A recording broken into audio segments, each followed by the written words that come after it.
Hi, welcome to this part of my review featuring Necrobiotic. If you haven't seen the other parts of my review, featuring this RPG, where casualties are high, births are low, and the dead are being mechanized, please check out the playlist in the description below. This time we are going to talk about skills. Skills are those fields in which the character has had the opportunity to specialize. The more capable and prepared a character is in a skill, the more they can stand out among others.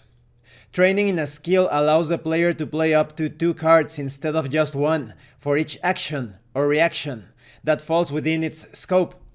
If, for example, a character is trained in combat skills, their player will play 2 cards instead of 1 for each combat action. The beginning of the game is the time to train the characters in the early skills.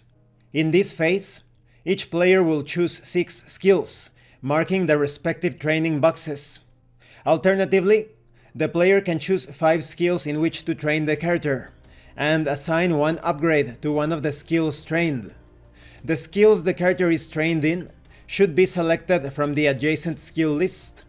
They are extremely broad and collect roughly every possible action. However, it is allowed to create new and unique skills by mutual agreement between the player and the mechanist or game master, following 2 simple guidelines. The skill is not too general or too specific. The skill is not overpowered. When the mechanist requests a play, they always request it in a skill. If it is a skill in which the character is trained, they will play up to 2 cards, as hinted at earlier.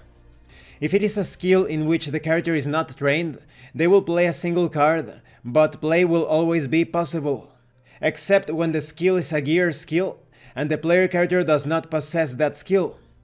For instance, a technophant has just been killed in an unfortunate accident.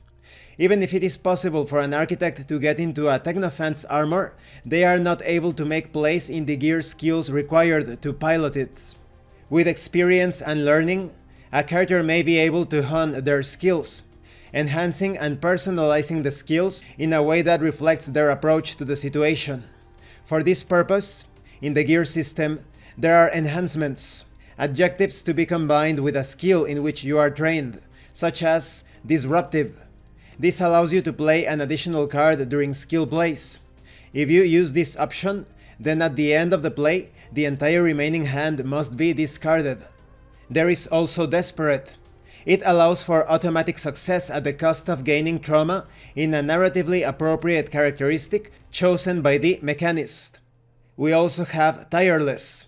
It allows, immediately after a play, to draw and add to your hand as many cards as those just played -1.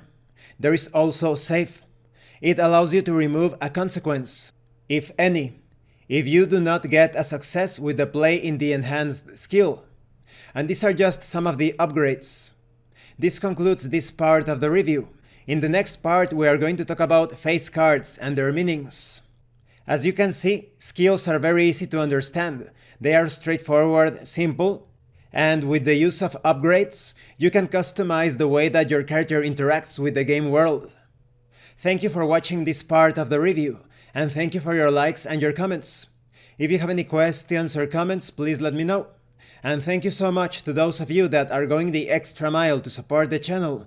If anyone else wishes to further support the channel, the information on how to do that will be in the description below.